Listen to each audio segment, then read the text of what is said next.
Of all the chaos and violence that's emerged in the aftermath of Katrina, there's perhaps nothing more disturbing than what happened in the neighborhood of Algiers Point. Just days after Katrina hit and law and order began to break down, bands of white militias riding pickup trucks and carrying shotguns began to patrol the streets, using deadly force against blacks when they deemed necessary. Members claim they were carrying out vigilante justice in order to protect the streets from looters. But according to a joint investigation by The Nation and ProPublica, at least 11 African Americans were shot by whites in Algiers in the days and weeks following Katrina. You know, when people seeing that there was no hope, when they're seeing that the state and the city and the federal government wasn't planning on doing anything, when the horror stories from the convention center start leaking out, then that's when the whole dynamics shift. And you know, when I first got here, the first thing that we did was we covered up this body, this bullet-riddled body over here that you could smell for 2 blocks coming over there. There's another dead body over here that was bullet-riddled. Now, we'd already seen drowned people, but now we're seeing bullet-riddled. So who killed them? Was it the police or was it the militia?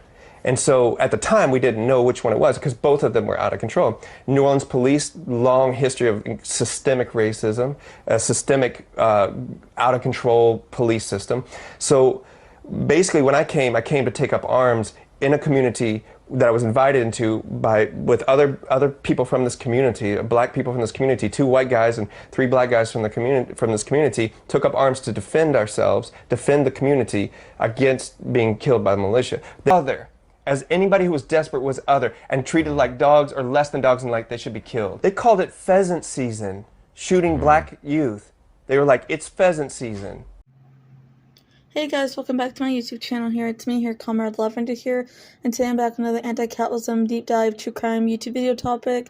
Today I want to do the topic of pure evil, the Hurricane Katrina disaster files, deep dive, capitalism, police brutality, racism, hate crimes, true crime, etc. So let's get started in this YouTube video topic. But before we get started, all my YouTube videos are related to this topic, like other natural disasters or other true crime videos that I've already made will be on the screen right now. They're related to this topic. If after this video you'd like to check them out. So let's get started in this YouTube video topic. Hurricane Katrina caused one of the biggest disbursements of black people in history. There was the unforgettable, angry howl of the massive hurricane as it cut a wide swath of destruction across the Gulf Coast. Katrina strengthened into a hurricane on August 25th, 2005. Been into a swamp. I think they took my mom in second. They took me in first. And then we left, like, without my dad. Dad was still on the roof? Late August 2005, the city of New Orleans is battered and drowned by Hurricane Katrina, taking more than 1,800 lives and causing more than $100 billion in property damage. The storm's damage was greatly exacerbated by the failures of the United States government, capitalism, the local governments, and the Bush administration. The government was unprepared for Hurricane Katrina, even though it was widely known that such a disaster when it comes to hurricanes was very probable, and weather forecasters had accurately predicted the advancement of Hurricane Katrina before landfall. A year prior to Katrina, government agencies had performed a simulation exercise, Hurricane Pam, for a hurricane of similar strength hitting New Orleans, but governments failed to learn important lessons from this exercise. Hurricane Katrina was a largely man-made disaster and less of a natural disaster. The levees failed because of human error and design. Many of the levees and floodwalls were not built to the required specifications, with some being too low or having inadequate foundations. In some areas, the materials used were not suitable for the conditions, and the construction was not completed to the necessary standards. The storm surge from Hurricane Katrina was powerful enough to overtop many of the levees, meaning water flowed over the tops of the walls. This overtopping caused significant erosion on the backside of levees, weakening them and eventually leading to breaches in some areas. Water seeped underneath the levees' walls, undermining their stability. This was particularly problematic where levees were built on sand or other porous materials. Katrina makes landfall in Louisiana at 6:10 a.m., but the flooding of residential areas in greater New Orleans actually begins an hour and a half earlier, between 4:30 and 5 a.m. Levees located where the CSX Railroad crosses the northern arm of the Industrial Canal in the eastern part of the Orleans Parish breach, with metal gates normally used at the spot not working. Following the damage during a train derailment, engineers had used sandbags to seal the levees' eye walls where the railroad passed through the walls. The ever-growing storm surge, which at this time of the early morning is about 9 feet above sea level, breaks through these sandbags, begins flooding the cities both to the east and west.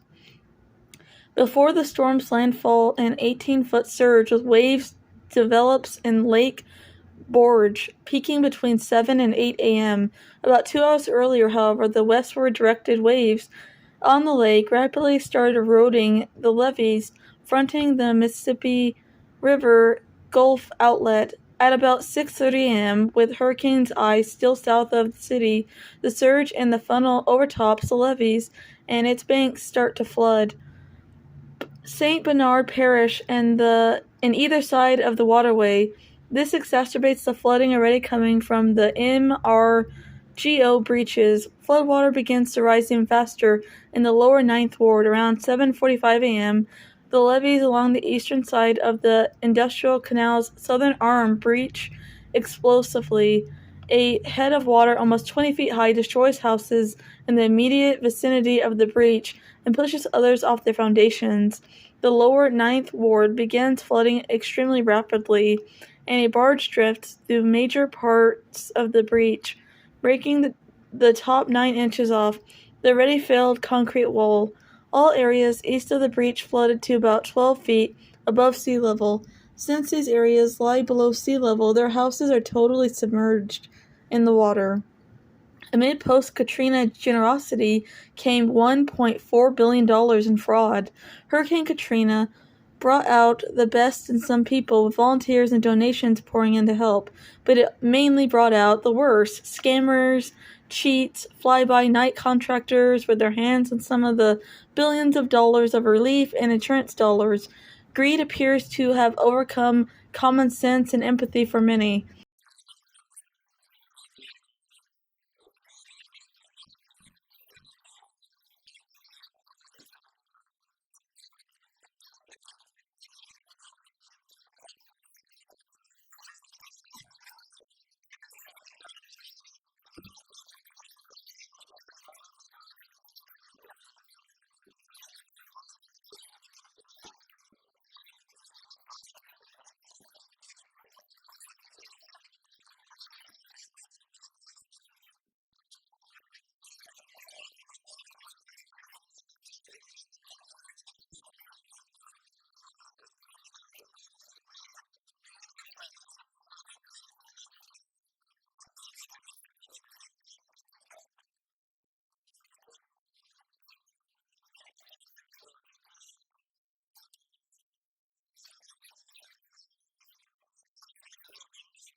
Over the last 10 years, mayors, county officials, FEMA officials, police officers, at least one police chief, pastors, prison inmates, and people from Alabama to Hawaii have been busted for what would become synonymous with the storm: Katrina fraud. Money intended for victims paid for tattoos, massages, yachts, and engagement rings, vacations, a 200 bottle of Dorm Preachin at a Hooters, a divorce attorney, strippers, gambling, hotel rooms for a $438 a night stay in New York City, and extended stays in Hawaii. More than over 1,100 state and federal inmates received assistance payments of more than $10 million. The U.S. Department of Justice said it had charged over 1,400 people through 2011 in cases nationwide related to Hurricane Katrina and Rita. The GAO has estimated that $1.4 billion of initial $7 billion FEMA provided in Katrina assistance was lost to fraud. As of last year, GAO reported that only $60 million had been recovered, and while the American Red Cross hasn't provided a clear estimate of losses for $2 billion in Katrina donations it collected, fraud appeared to be rampant in early efforts. Former New York City Mayor Ray Nagin, first elected in 2002 as a crusader against corruption, was sentenced to 10 years in prison for bribery, money laundering, tax violations, and fraud. Prosecutors say his malfeasance began years before Hurricane Katrina, but picked up pace when billions of dollars in disaster relief money and projects rolled in. Federal officials say he took at least $500,000 in under-the-table money in exchange for several contractors getting millions of dollars worth of city contracts.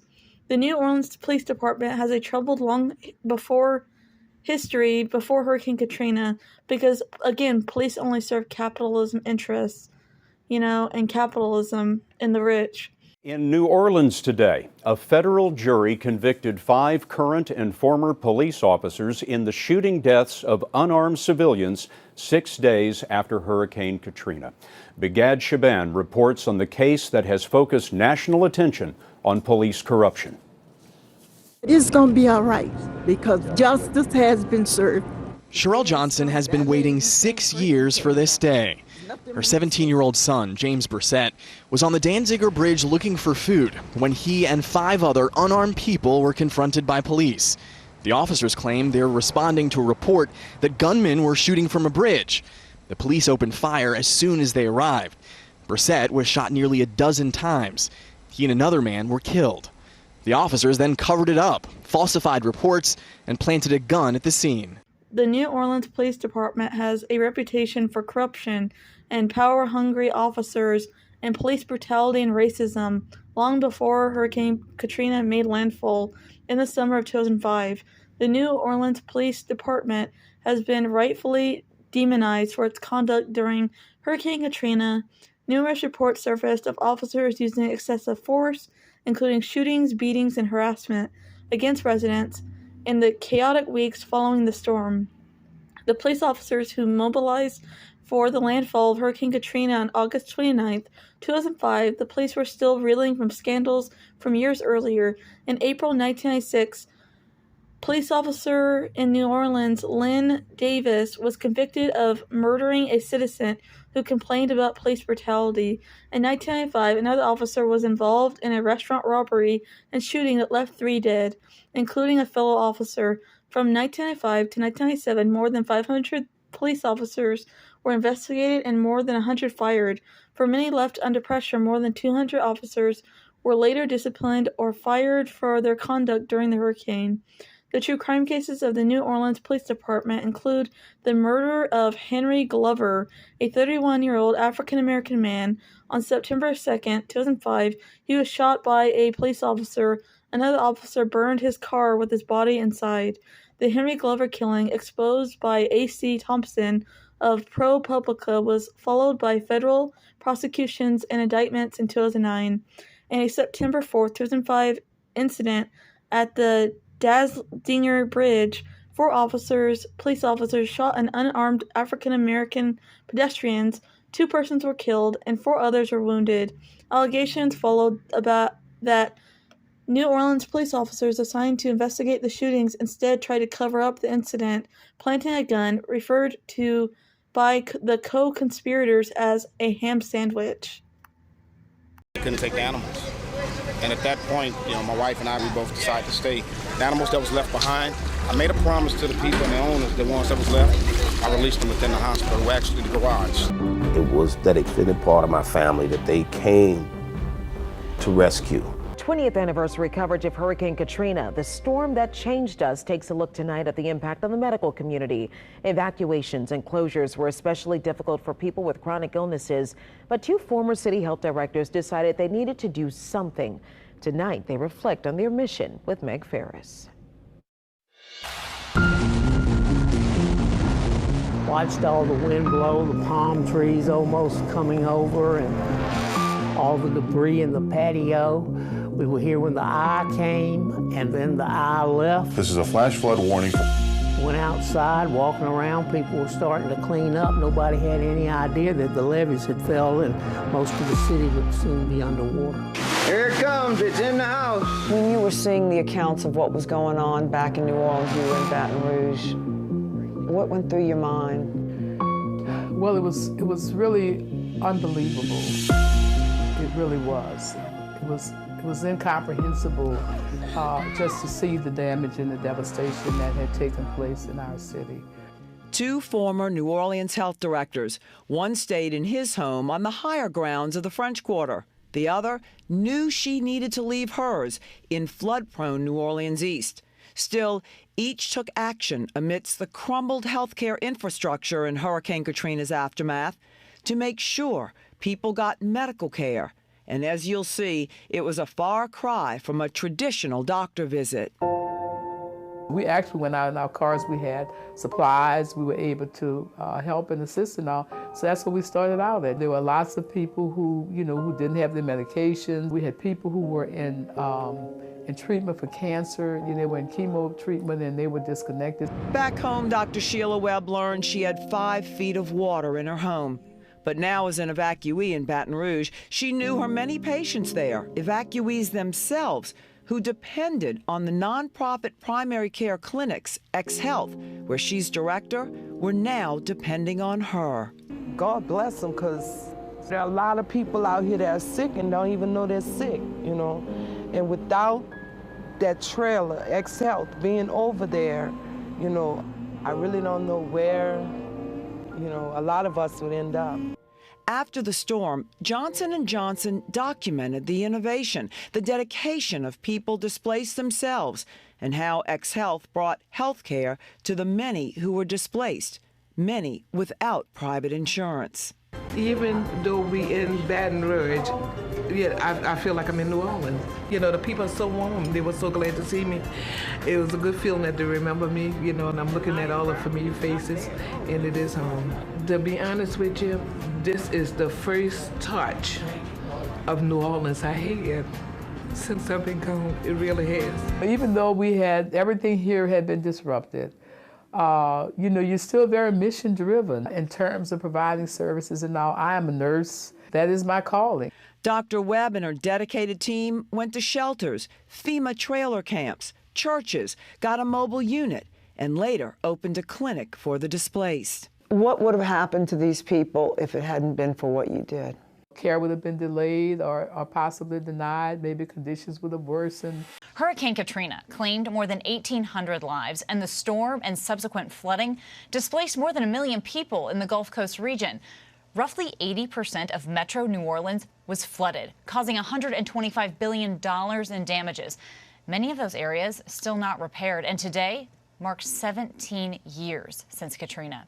The children who experienced that trauma are adults now, and New Orleans educator and filmmaker Edward Buckles Jr., who was just 13 himself when the storm hit, has documented their stories for the HBO documentary film Katrina Babies, which debuted on August 24th on HBO and HBO Max. Hurricane Katrina caused one of the biggest disbursements of Black people in history. After losing so much, why wouldn't anyone ask if we were okay? Nobody ever asked the children how they were doing. So I am. Such a crucial question. Joining us now is Edward Buckles Jr. Edward, thank you so much for taking time to be with us. Yeah, Absolutely. Thank you so much for having me. So you were just 13 when Katrina hit, and you said that it was your mother who ultimately made the decision to evacuate the family just in the nick of time. But along with many of your peers in that storm, it changed your life. But these stories have somewhat been overlooked, so why share it now? Absolutely. I mean, I think that as we are sitting here on the 17th year anniversary of Hurricane Katrina, I think that it's incredible how many young people who experienced that storm still have not spoken about it. This film is only doing a small piece of the justice that needs to be done and the impact that needs to be had. The study, New Orleans ranked 5th in the country's 20 most gentrified cities. For many, the cost of living has surpassed the rate of pay, and the disparities and disadvantages were made even worse after Hurricane Katrina. In the wake of tragedy, most Americans would like to think that the race of the victims would not matter when it comes to Hurricane Katrina, that we should bind together to overcome what difficulties we face, and yet the aftermath of Hurricane Katrina exposed the bitter truth that Black victims of natural disasters are routinely mistreated. With much of the city flooded and out of electricity, citizens did not have access to regular meals or clean water. We watched society fall apart at the seams. Naturally, many residents sought shelter or evacuation routes. However, some Black residents face an added danger: hate crimes and racism. One story that highlights this point, and is a true crime case, is a hate crime committed on September 1st in New Orleans, a few days after the storm made landfall. Ronald J. Burgess Jr., a 55-year-old white man, along with other white male residents of the Alligators Point neighborhood, agreed that they would use force to keep out African Americans from their neighborhood. They created a barricade. Shortly after the hurricane ravaged New Orleans in 2005, the man fired a shotgun at 3 men because they were Black and entered the neighborhood in which he lived. The men who were all injured in the shooting have been trying to reach a ferry landing that state and federal agencies were using as an evacuation site. The man also told the neighbor, "Anything coming up the street darker than a brown paper bag is getting shot." The document said one of the men was struck in the neck and back, while the other 2 were hit in the arms, back, and legs. When Ms. Burgess was indicted in 2010, he claimed he shot the men because he suspected them of looting. He later admitted in court documents that they were not looting and did not pose any threat to him at the time. The 80,000 households, comprising around 200,000 people who had no vehicles, the official Good Samaritan Help Your Neighbor policy was totally inadequate in the face of catastrophe flooding. The working class poor, overwhelmingly African American, include the elderly and sick. Residents of hospitals' care homes were abandoned without water, food, and medicines, electricity, or clear information about effective relief during all the chaos going down in New Orleans. Bush flew out to California to make another speech justifying the war in Iraq. It was 5 days before Bush appeared in Louisiana.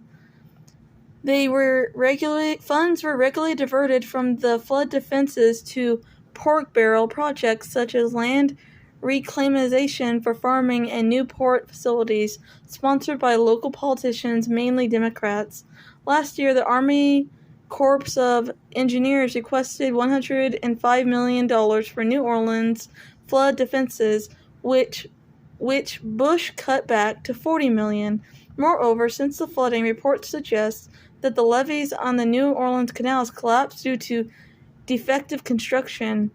Bush cut flood defense spending as part of his drive to cut all spending on social and public infrastructure programs, in contrast to his massively increased spending on U.S. imperialism and war. Neither Bush nor Brown grasped the scale of the Katrina disaster. They were indifferent to the plight of victims, especially those stranded in flood homes and the hellish convention center. The people stranded in New Orleans were treated more like criminals than disaster victims. Reports of looting and crime, typically exaggerated, were used to justify the U.S. military occupation. Most of the so-called looting, however, consisted of desperate attempts by bandit flood victims to get clean water and food, medicines, and other essential supplies needed for survival. Some stores left their doors open, but in other cases, managers locked up and fled. When relief arrived, some of the forces then attempted to enforce a mandatory evacuation in the most brutal way. On one day, over 200 people were arrested and forcibly removed. Many were still extremely reluctant to leave, fearing that their modest possessions would be looted. Their reluctance to comply with the evacuation order, moreover, reflected the extreme distrust of the city and other authorities. In expression of deep class and racial alienation, one man told the local Times, "They're trying to get this neighborhood for rich people. When people are already evacuated, they were subjected to humiliating searches. Many were put on buses and planes without being told their destinations." Abandoned and abused after Hurricane Katrina, New Orleans Parish Prison inmate files lawsuit citing violations of civil rights violations after Katrina hit the unevacuated and ultimately flooded New Orleans prison. Sheriff Marlon Guzman failed to ensure the safety and proper care of the inmates in his custody while forcibly keeping them in the path of the Hurricane Katrina, resulting in floodwaters. Upon Morgan's transfer to the Eland Hunt Correctional Center, Warden Cornell Herbert allowed an unprovoked beating and stabbing of Mr. Morgan, a federal protective custody inmate. Mr. Morgan's case only adds to the history of neglect at one of the most dangerous and mismanaged jails and prisons in the country, said Joe Cook, Executive Director, ACLU of Louisiana. The culture of neglect was evident in the days before Hurricane Katrina.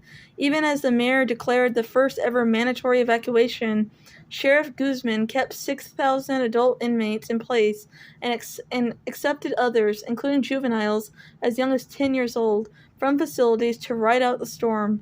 On August 28, 2005, as Hurricane Katrina headed for New Orleans, Sheriff Guzman appeared at a press conference in which he was asked whether the inmates would be evacuated. He announced that the facility had backup generators, was fully staffed, and that the prisoners would remain where they belong. When the storm hit New Orleans on Monday, August 29, 2005, the generators at New Orleans Parish Prison failed, and the jail plunged in the darkness. The inmates did not have food, water, or medical care. The toilets were backed up with human fecal waste. The situation remained like that for days on end. According to officers who worked at two of the jail buildings, they began to evacuate prisoners from these buildings on Tuesday, August 30th, when the floodwaters reached the chest level inside. These prisoners were taken by boat to the Broad Street overpass bridge and ultimately transported to correctional facilities outside New Orleans.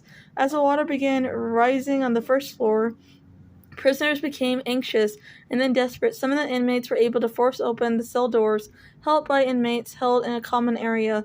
All of them, however, remained trapped in a locked facility. Inmates broke jail windows to let air in. They also set fire to blankets and shirts and hung them out windows to let people know they were still in the facility. Apparently, at least a dozen inmates jumped out of the windows. Several corrections officers told Human Rights Watch there was no evacuation plan for the prison, even though the facility had been evacuated during floods in the 1990s. While Wagonfield was moved to another corrections facility 6 hours away, Kunkel was taken to a fenced-in field in Eldine Hunt Correctional Center near New Orleans, where he was held for another 4 days, along with several thousand other prisoners. He gave the following description of the conditions there. "We lived in 90-degree plus sun with no protection from the elements. One day it poured and the ground was wet and muddy. We were given one blanket. We were freezing at night. Inmates were stealing blankets, and convicts were armed with homemade knives. There were no sanitary facilities. It was like a concentration camp. I was very afraid." Beyonce's Formation exploits New Orleans trauma. Formation, which invokes both Katrina and the Black Lives Matter movement, Beyonce attempts to publicize Black tragedy and Black death by using them as props for popular consumption. That isn't advocacy. The system failed New Orleans. The U.S. fascist police state government and the head of state left them die. The incompetence of the local leaders, the breakdown in communication of authorities, the lawlessness of police officers and troops. I could speak about the victims of racist vigilantes who hunted evacuees down like dogs for trying to secure safe ground for themselves and their families. While some are made giddy by the metaphor of Beyonce's body being submerged by the water, victims are remembering images of bloated, dead bodies of grandmothers, grandfathers, cousins, uncles, great-aunts, nieces, etc. that drifted through the floodwaters like discarded pieces of scrap wood. They are all images that ran across the victims of this traumatizing event, televised screen on repeat in the weeks and months after the levees broke. These were the horrifying tales relayed by survivors of the storm. From an outsider's perspective, it would seem as if Beyonce, by returning to the devastation of Katrina, is centering New Orleans, but she is not. She's rather exacerbating a trauma. The state prioritized the recovery of city's tourism industry and real estate market post-Katrina, sparking waves of gentrification and mass displacement that have positioned Black New Orleans in a fight for their lives and in defense of their homes. Some residents were able to return and rebuild. However, others, more often than not, were displaced due to increased housing costs.